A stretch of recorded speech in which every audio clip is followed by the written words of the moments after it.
老友記，你知唔知有句說話比我愛你更加殘忍、更加無處不在嘅係乜嘢？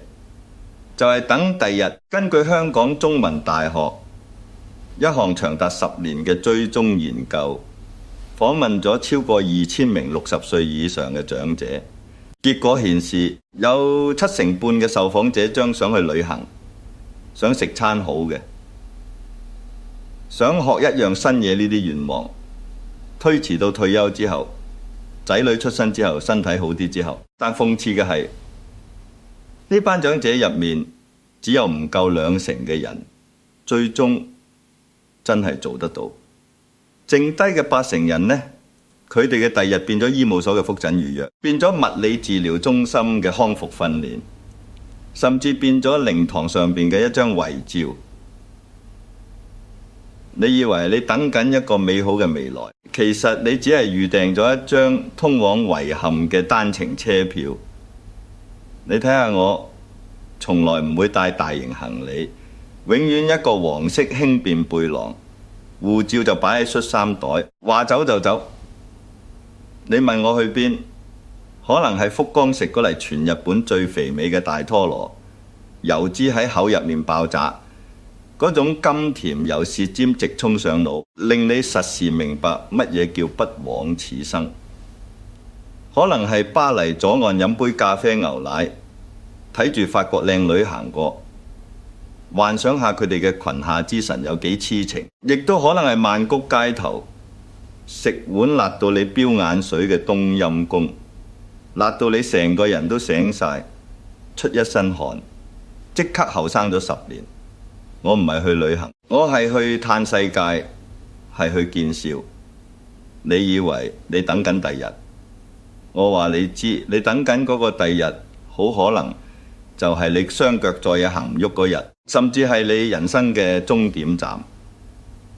世界衛生組織最新數據話俾我哋知，香港人壽命去到85歲，全球數一數二，好似好威水。但係健康嘅壽命呢，得70歲多少少，即係話你人生最後嗰10幾20年，好大可能係帶住病痛，係行唔喐，係對住天花板過日辰，係插住喉管等探病。你仲敢等你嘅勇氣？難道就係用嚟面對嗰啲冷冰冰嘅醫療儀器？呢個世界好公平，亦都好殘酷。佢唔會因為你儲咗成世錢，做咗幾十年牛馬，就同情你，還返啲時間同體力俾你。人老咗最唔等人嘅，唔係你個仔幾時結婚，唔係你個孫幾時出世，係你對腳。你對腳係最先背叛你嘅叛徒。今日你仲行得，你覺得係必然覺得係老馮，但你唔知道，可能聽朝一覺醒來，膝頭哥就開始同你抗議，腰骨就罷工，連去廁所都要扶住牆。到嗰個陣時，你銀行戶口嗰啲數字再多，對你嚟講都只係一堆冇意義嘅符號。你連落樓下茶餐廳食個菠蘿油都舉步維艱，你仲妄想緊去冰島睇極光，去非洲睇動物大遷徙，你發夢都嫌太遲。行為經濟學入面有個概念叫雙曲貼現，即係人類天性會高估眼前嘅痛苦，低估未來嘅快樂，於是將享受無限期延遲。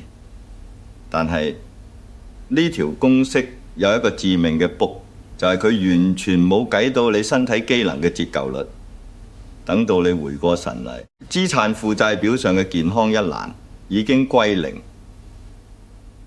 我成日同啲後生講，同啲老友記講，你千祈唔好諗住等呢個等字，係扼殺人生樂趣嘅最大兇手。咩叫等有時間？你依家坐喺度無所事事，撳手機睇人哋遊山玩水嘅相，呢啲唔係時間。你等仔女陪你，仔女要為佢哋嘅家庭拼搏，要為佢哋嘅事業奔波。佢哋有佢哋嘅人生軌跡，佢哋嘅時間表唔係用嚟配合你嘅，遺憾嘅。你等到佢哋終於擠出一個長假期，你行唔行得喐都已經係個大問題。到頭嚟你只會變成佢哋嘅負擔，佢哋要推住輪椅帶你上落飛機，你辛苦佢哋更加辛苦，成個旅程變咗受罪。呢個就係你想要嘅天倫之樂。呢啲唔係享受，係互相折磨。我喺電影圈識得有啲老前輩後生時搏殺，成日話等唔忙就去，結果等到中風，半邊身喐唔到，日日望住個窗，後悔啊！點解當初唔去呢個故事？係咪同你好似我嘅人生哲學好簡單？4個字講晒，去到盡。唔係要你做犯法嘢，唔係要你傾家蕩產，係要你喺能力範圍之內，將每一刻嘅快樂都放大到極致。食就要食最好嘅嚟，飲就要飲最純嗰杯，玩就要玩得最招積。你辛苦咗一世，返工受氣，睇人面色，為咗層樓，為咗頭家，你已經對社會、對家庭有所交代。到你咗咁上下年紀，你唯一需要交代嘅人就係你自己，係你自己條命。你仲慳，你仲等，你對唔對得住你過去幾十年吞落肚嘅委屈同汗水？我記得我同黃龍、倪匡成日講，我哋呢班人咩都試過，咩都玩過。就算聽日上帝話要收我哋返去，我哋都可以笑住咁話：喂，我未玩夠喎。不過我玩過嘅夠本啦，你呢？你夠唔夠膽咁樣同上帝講？但呢度有一個好大嘅陷阱，一個社會同傳統觀念挖俾你踩落去嘅陷阱，就係所謂嘅為兒女好。呢個觀念比任何高利貸都更蠶食人生。好多長輩存埋幾百萬，甚至上千萬。自己就過住極之慳儉嘅生活，出街食飯睇住個餐牌個價錢就面紅耳赤，最後揀碗最平嘅切雞飯，心入面仲安慰自己，切雞飯都好味嘅，簡單又一餐。你錯啦，你根本唔係從意食切雞飯，你係習慣咗委屈自己，將自己嘅慾望壓到最低，然後仲覺得自己好偉大。你將啲錢存起，諗住留俾仔女做首期，留俾孫仔做教育基金。到你百年歸老，你真係覺得嗰筆錢會令佢哋永遠懷念你，會令佢哋嘅人生從此幸福快樂。根據香港社會福利署嘅報告，近年涉及長者嘅家庭糾紛，特別係金錢糾紛，上升咗超過30%。有幾多兄弟姊妹喺父母過身之後，為咗爭你留低嗰嚟錢嗰層樓，對簿公堂，反面承受幾十年嘅親情，就係咁樣被一紙遺囑，一對數字摧毀到渣都冇得剩。你喺天堂見到，你心唔心痛？你留俾佢哋嘅唔係愛，係貪婪，係仇恨，呢啲就叫骨痹。諗深一層，真係由腳趾尾俾到上頭殼頂，你窮盡一生積蓄換嚟嘅唔係佢哋嘅感激，而係一場人性嘅醜陋展覽。你話你係咪好唔抵？呢個唔係我亂吹。澳洲有位臨終護士，佢照顧咗幾百位臨終病人，記錄咗人生最常見嘅5大遺憾。排第一嘅係乜？唔係做錯咩商業決定，唔係愛錯咩人，而係我希望我有勇氣過自己真正想要嘅生活，而唔係別人期望我過嘅生活。你睇下呢個遺憾，10個有9個半都係因為等，同埋為咗別人而造成。你哋一生究竟為誰辛苦，為誰忙？如果你唔想自己嘅墓碑上面刻住呢句說話，咁你真係要認真聽埋落去。如果你認同生命應該要由自己掌控，咁你一定要關注我哋見笑人生呢個頻道，因為我哋就係要喺呢度一齊推翻呢啲食人嘅傳統觀念，教你點樣做一個不負此生嘅玩家。所以真正精明嘅老人家，真正活得通透嘅人，係要學識點樣將銀行戶口嗰啲冰冷嘅數字變成胃裡面嘅溫暖，眼裡面嘅光芒，心入面嘅回憶。帶得走嘅係你吞落肚嗰啖和牛嘅油香，係你望住大峽谷日落嗰時嗰種震懾，係你同好朋友乾杯嗰時嗰下清脆嘅碰撞聲。呢啲叫做回憶，係永遠屬於你嘅財富。就算患咗認知障礙都偷唔走、帶唔走嘅，就係你死都唔肯喐嘅嗰啲存款，嗰啲叫做遺產。而更多時候係變成兄弟閨牆嘅導火線。你要做一個製造回憶嘅富翁，定係做一個製造紛爭嘅奴隸？你自己揀，你要邊樣？我見過一個80歲嘅老友，佢唔係特別有錢，但佢將畢生積蓄嘅一大部分拎咗去坐郵輪環遊世界100日。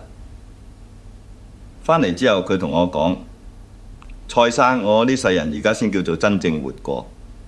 銀行少咗個零，但係我個心多咗成個世界。呢個投資回報率你話幾多？但呢件事唔淨止係錢咁簡單。好多老人家嘅心魔係覺得自己去玩係一種自私，係一種唔負責任。佢哋被一種名為犧牲癖嘅社會病毒入侵，覺得人老咗就應該安安靜靜留喺屋企，湊下孫，睇下電視，等歲月靜好咁流走。呢個只係正常嘅老年生活。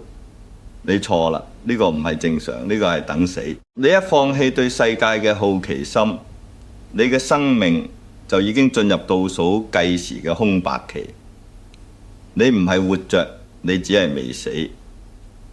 你以為留喺屋企唔麻煩人係美德，但你日日夜夜喺仔女耳邊長嗟短嘆，呢度痛嗰度唔舒服。呢種情緒勒索，比起你拎住嗰係出國玩1個禮拜，邊樣更令佢哋頭痛？你帶住一身病痛同負能量留喺佢哋身邊，你以為係陪伴，實際上係一種慢性嘅精神折磨。相反，當你搭緊飛機去京都睇紅葉，去緊威尼斯坐貢多拉，你啲仔女見到你咁有活力，佢哋個心反而會安定落嚟。仲可以好驕傲咁同朋友講：我老豆80幾歲仲自己去旅行，贏過我好幾倍。呢種驕傲就係你用行動換返嚟嘅尊重。我識得有啲老友記好得意，佢哋去旅行，心態仲停留喺後生捱世界嗰陣，去報嗰啲超值10國12天嘅平價團，日日趕鴨仔咁趕。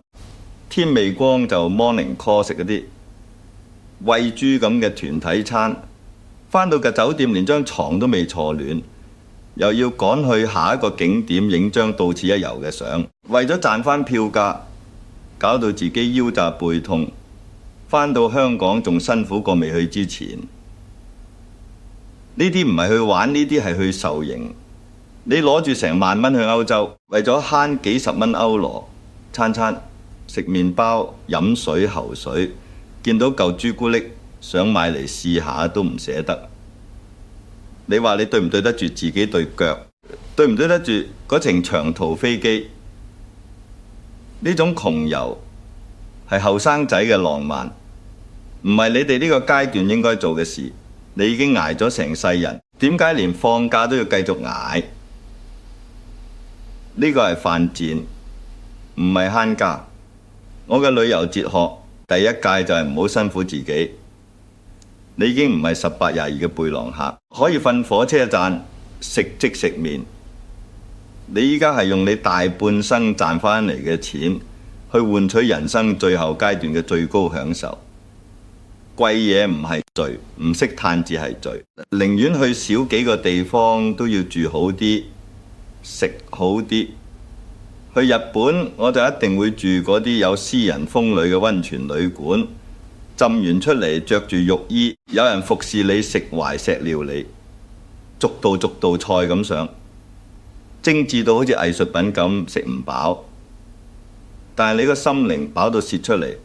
去巴黎，我唔會去碧羅浮宮同人爭位。影蒙娜麗莎，我會去左岸揾一間古老嘅咖啡館，叫杯 Espresso， 睇住街上面嘅行人。想像下以前海明威、畢加索都係坐喺度消耗咗一個下午。呢啲只係生活，呢啲只係旅遊嘅層次。我仲記得有一次去意大利托斯卡尼，特登租咗間有成1000年歷史嘅古堡民宿，夜晚坐喺露台，對住一片無際嘅橄欖園，開一支當地嘅紅酒，配住陳年嘅帕爾馬干諾芝士，微風吹過嚟，嗰種寧靜同滿足，真係皇帝都唔悶。你話呢啲使費貴，但你買到嘅係一個永遠唔會貶值嘅回憶資產。你可以話蔡瀾你有錢，你講乜都得啦。你錯啦，呢個同有冇錢冇絕對關係，係關乎你點樣分配你嘅資源同心態。理財專家成日教你資產配置，將錢分去股票、債券、房地產，但佢哋從來冇教你要將快樂都列入你嘅資產負債表。我見過好多人唔係冇錢，係唔捨得使喺自己身上。佢哋嘅錢只係用嚟存在銀行，或者用嚟買樓，或者用嚟俾仔女。佢哋嘅自我價值低到塵埃里。我話俾你聽，你值得嘅，你絕對值得用你賺翻嚟嘅錢去換取一啲令你靈魂顫抖嘅體驗。你食一餐米芝蓮3星，可能會使咗你半個月嘅使費，但係嗰種味蕾嘅感動，嗰種服務嘅細緻，嗰種環境嘅氛圍，會留喺你個腦海入面20年，每次諗翻起都會令你由心入面笑出嚟。呢啲投資回報率係%無限大，因為佢買到嘅係你生命嘅厚度，係你唔會喺病床上後悔嘅嘢。投資股票可能會輸，但投資喺自己嘅快樂上面，你永遠係贏家。但係呢一筆快樂投資，好多老人家唔係唔想使，係唔敢使。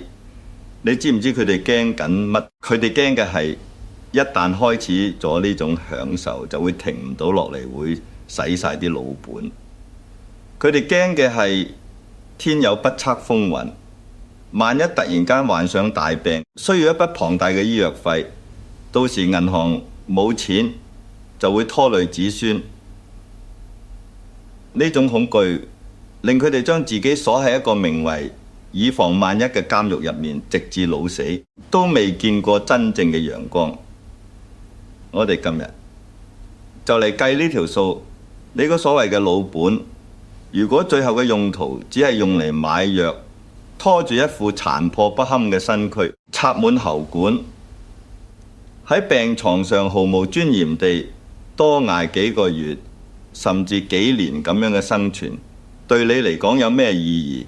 對你嘅屋企人又有咩意義？美國有份醫療經濟學研究指出，一個人畢生嘅醫療開支有超過一半係集中喺生命最後嗰6個月。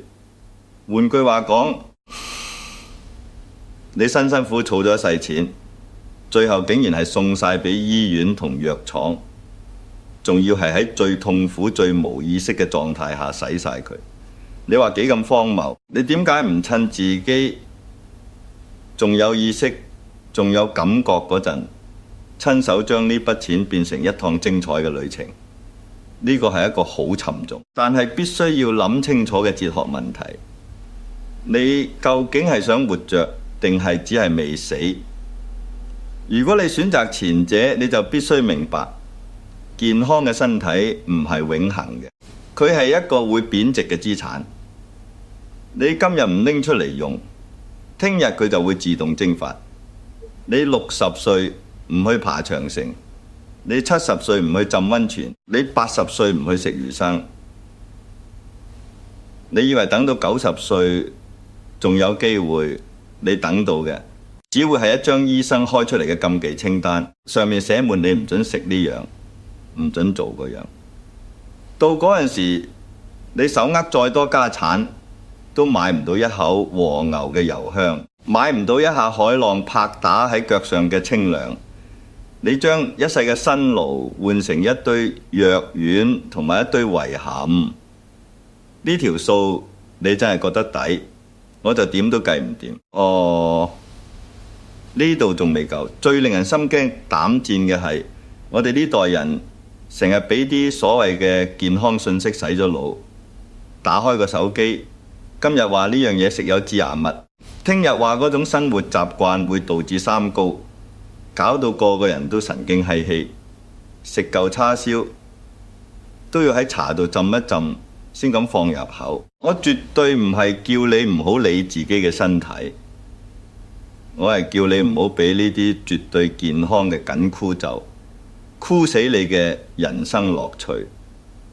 我成日話齋，抽煙飲酒唔食肥肉，鬱鬱寡歡活到100歲，同埋開開心心食肥豬肉，飲靚酒抽大雪茄，活到70歲，你揀邊樣？我肯定揀後者。我嗰份死前必食清單入面，全部係最唔健康，但係最滋味嘅嘢，例如豬油撈飯，嗰種甘香，係任何健康植物油都替代唔到嘅靈魂。一啖落去，世界即刻變得美好。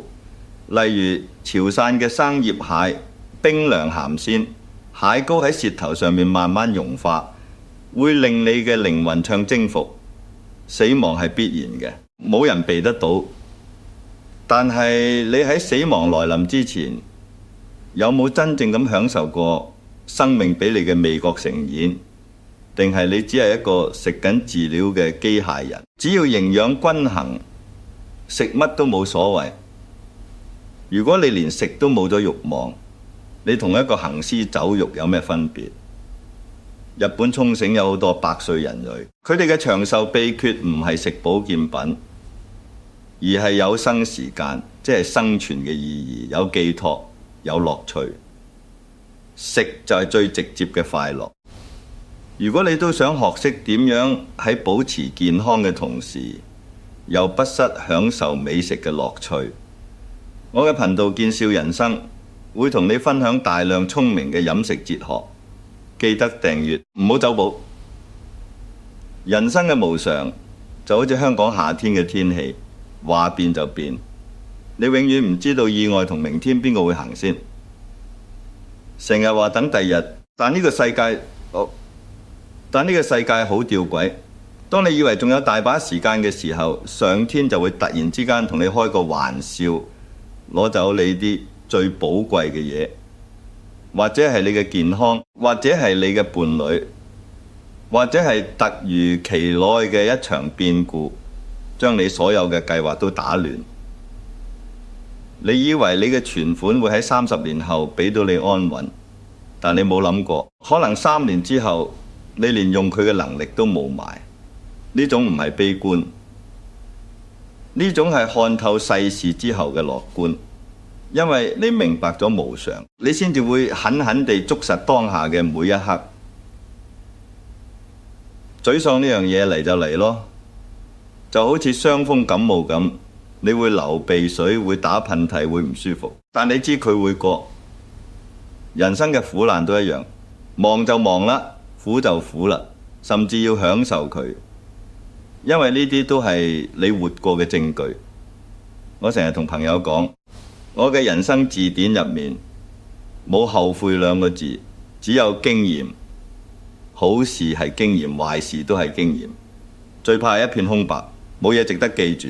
所以調返轉頭諗，你想留俾仔女、留俾社會嘅，究竟係一個點樣嘅形象？你係想佢哋每次諗起你，腦入面就浮現出一個縮喺屋企，眼光呆滯，淨係識得日復一日重複過日子嘅老人家，定係想佢哋諗起一個雖然70-80歲，但仍然腰板挺直，聲如洪鐘，見識廣博，充滿生命力，令佢哋都由心佩服嘅老頑童。答案顯而易見，做長輩最重要嘅就係唔好煩人，而係要吸引人。你要做嘅唔係日日打電話去追問佢哋返唔返嚟食飯，幾時生仔，呢啲係討厭嘅壓力。你要做嘅係將自己嘅生活過得咁精彩，咁多姿多彩，令佢哋好自然咁想主動接近你，想聽你講故仔，想跟你去見識呢個世界。你要成為一個磁石，唔係一條藤蔓。呢個道理我係從我老友金庸嗰度學返嚟嘅。佢筆下嘅周伯通點解咁得人寵意？就係因為佢老而彌堅，玩到癲，完全唔理世俗眼光。喺呢度我就要同啲老友記分享一個秘密：點樣做一個令仔女甚至令孫仔孫女都羨慕嘅老人家？首先你要放低俾人照顧呢個心態，你唔需要佢哋帶你去旅行，佢哋亦都冇義務帶你去。佢哋有佢哋嘅生活壓力，你要體諒，但係你絕對有權利，亦有能力自己去。依家嘅科技咁發達，手機 Apps 咁方便，訂機票、訂酒店、翻譯軟件，一撳就搞掂。唔好怕唔識學咯，活到老學到老，唔係一句口號，係令你保持青春嘅秘方。你試下自己一手一腳計劃一次自由行，由睇地圖開始到揾餐廳，到同當地人指手畫腳咁溝通，嗰種成功感同樂趣係跟團完全俾唔到你嘅。我60歲先開始認真學用電腦，80幾歲一樣學識用晒所有網上平台，上網買威士忌，訂日本嘅高級旅館，一啲都唔輸俾後生仔。你點會學唔嚟？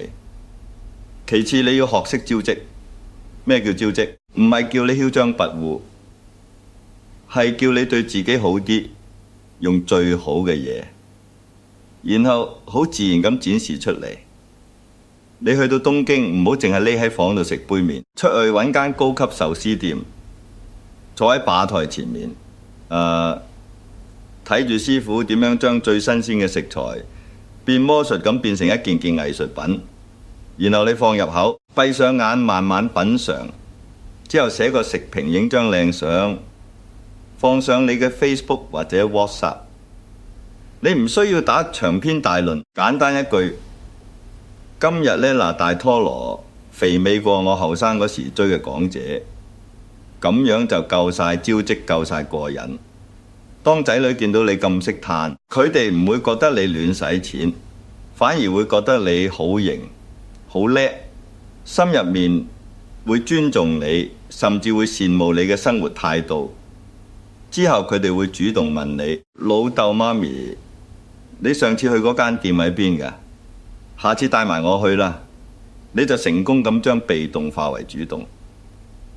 呢個時候你就由一個等待者變成一個引領者。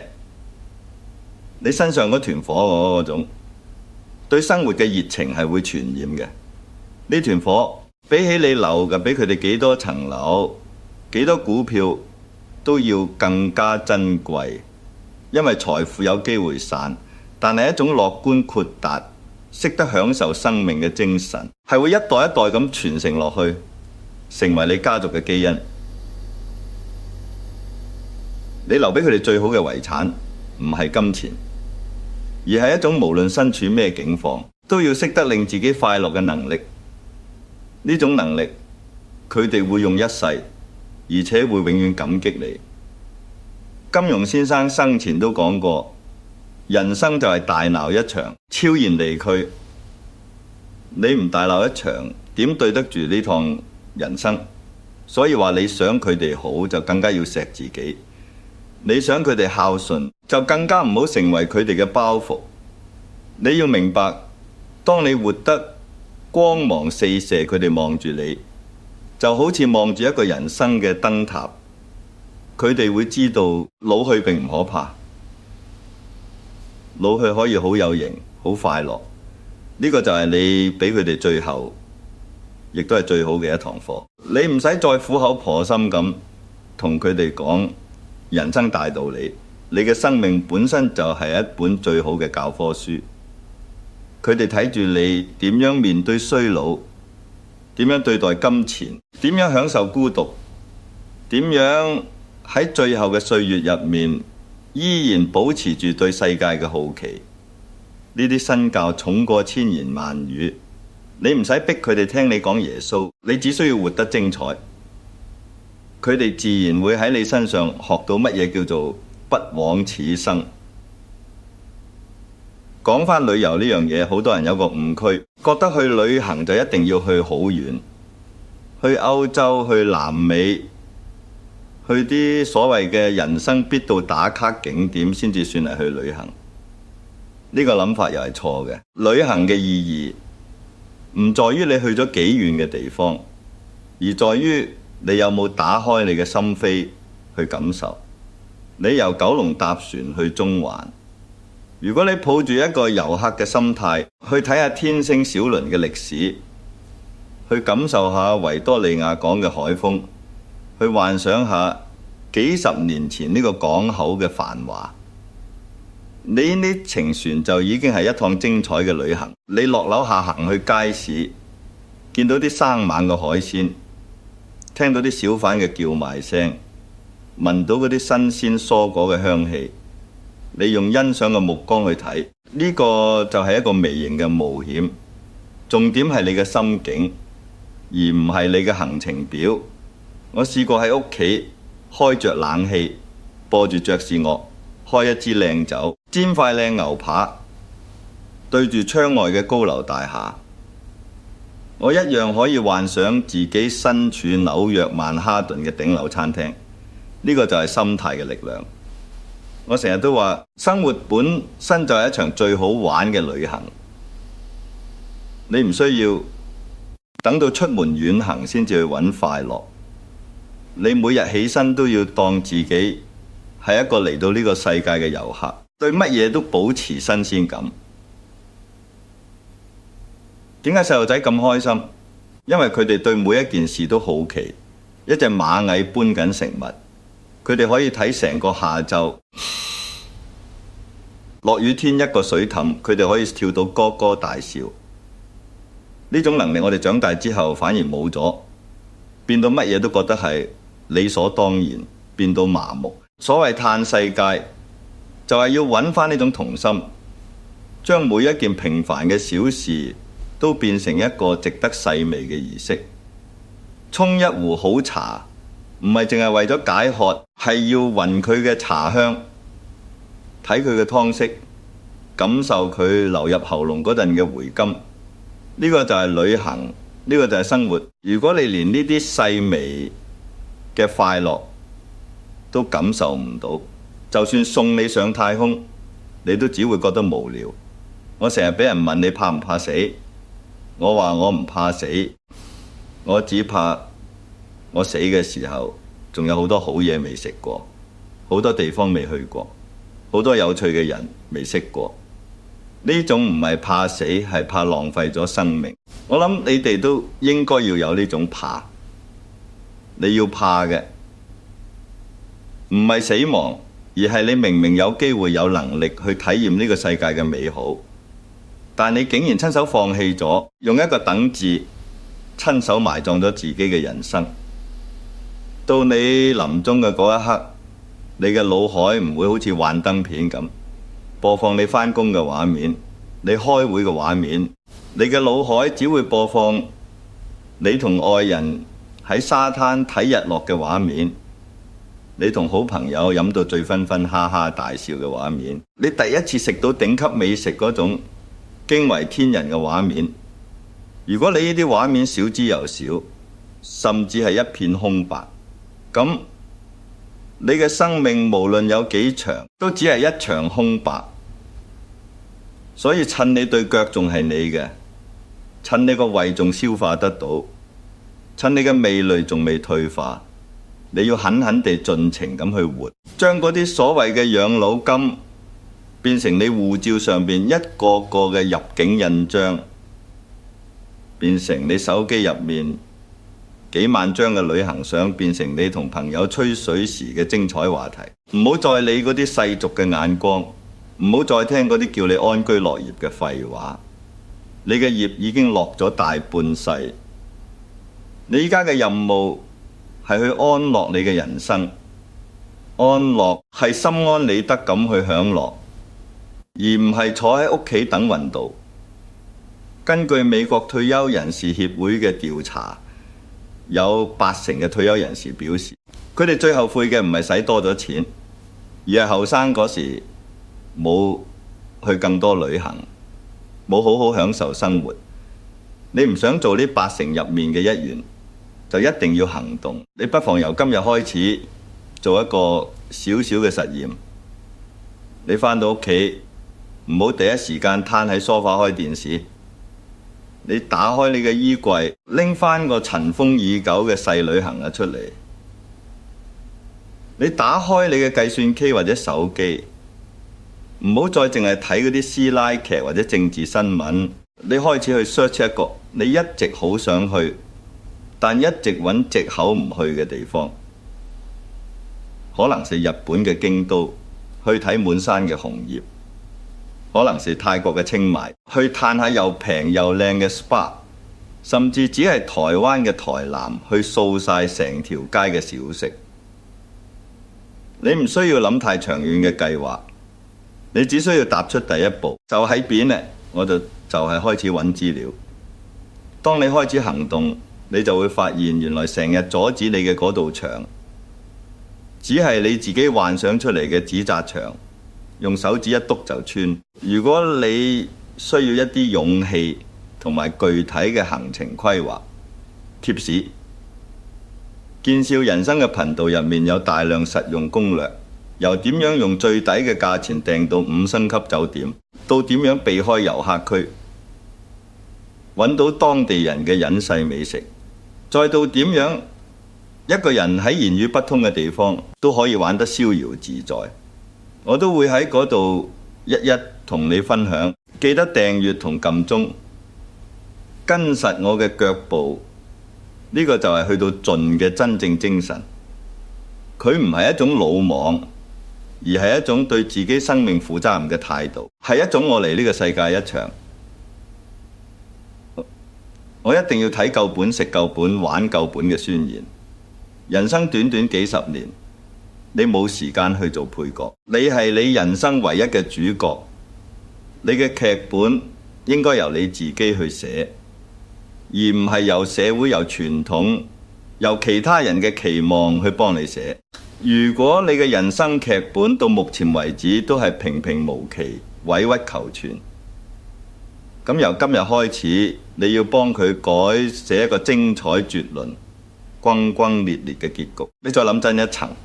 當你真係咁樣去做，你唔單止係解放緊自己，你仲係解放緊你嘅仔女。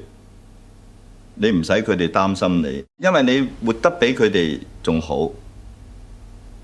你唔使佢哋內疚，因為你完全唔需要依靠佢哋。你成為咗一個獨立有型、充滿生命力嘅個體。呢個世界上仲有乜嘢比呢樣嘢更令仔女感到欣慰同驕傲？佢哋可以好放心咁去追求佢哋自己嘅夢想，因為佢哋知道佢哋嘅老豆、佢哋嘅媽咪正喺地球嘅某一個角落飲緊靚酒、食緊好嘢，享受緊人生最美好嘅時光。呢個就係你能夠送俾佢哋，最後亦都係最大嘅禮物。一個毫無包袱、自由自在嘅榜樣，呢種精神嘅傳承先至係真正嘅家族財富。就算幾代之後，佢哋都會記得有個祖先係活得幾咁精彩。記住，人生好短，餘生好貴。你留喺銀行嗰啲錢只係一個數字，但係你花喺體驗上嘅每一分每一毫，都會變成你生命嘅一部分。永遠冇人攞得走。嗰啲你食過嘅味道、見過嘅風景、感受過嘅人情冷暖，會融入你嘅血肉，成為你靈魂嘅質感。到你真係行唔喐嗰一日，你可以安安樂樂咁坐喺窗邊曬住太陽，閉上眼，成個世界嘅美好就會喺你腦入面自動播放。呢種富有先至係真正嘅富有，係任何人任何事都搶唔走嘅富貴。如果你今日睇完我呢番說話，個心嗰度有少少嘢俾我撩動咗，你覺得自己好似有團火想揾個地方燒出嚟嘅，咁你就唔好再等。人生冇咁多，第日更加冇咁多。如果你只需要記住4個字：實時行樂。唔好再做思想嘅巨人，行動嘅侏儒。你睇下我80幾歲人都仲係咁玩，你點可能話自己老？你點可能話自己冇時間？你點可能話自己冇能力？你欠自己嘅係一次話走就走嘅勇氣。只要你肯踏出呢一步，你嘅人生由呢1秒鐘開始就會徹底唔同晒。如果你認同我呢種行到盡、玩到盡嘅人生態度，如果你都想喺餘生做一個最識嘆、最招積嘅聰明人，而唔係一個淨係識得望窗輕嘆嘅可憐老人，咁你就一定要關注我哋呢個見笑人生嘅頻道。呢度唔係講耶穌嘅課室，而係一個老頑童俱樂部。我哋會不斷同你分享點樣將生活過得更有智慧、更有滋味，拆解財務自由與人生自由嘅迷思，教你點樣用最少嘅成本換取最大嘅快樂。我會帶你認識世界各地嘅奇人異事，食盡人間美味，玩盡人生百態。記得撳埋下面嗰個細鐘仔，咁樣你就唔會錯過任何一條可以改變你人生觀嘅影片。下一集我將會同你哋獨家披露我嗰份震驚華人圈、無數人奉為聖經嘅死前必食清單，詳細話你知點解一碗簡單嘅豬油撈飯可以擊敗乾鮑魚同黑松露，成為王者。我仲會教你點樣喺有限嘅卡路里同健康限制入面食得最狼、最盡、最無憾，做一個有智慧嘅食客。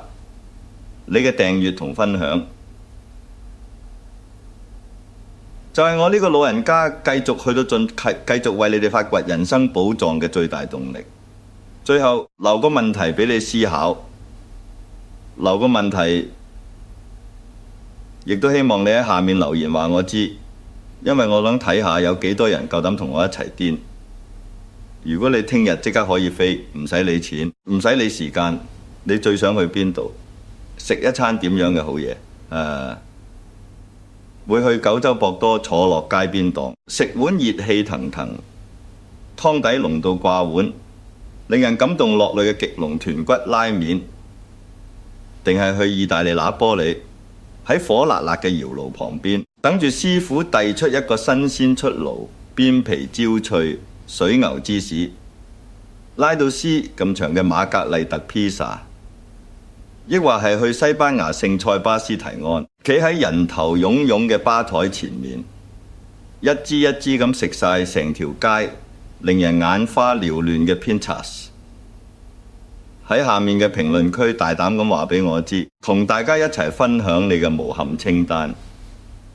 我喺度等緊你嘅答案，睇下有邊個夠膽同我一樣咁招積咁識嘆。我哋下集再見，一齊繼續喺呢個亂七八糟嘅世界入面笑着活下去，食住咁活下去。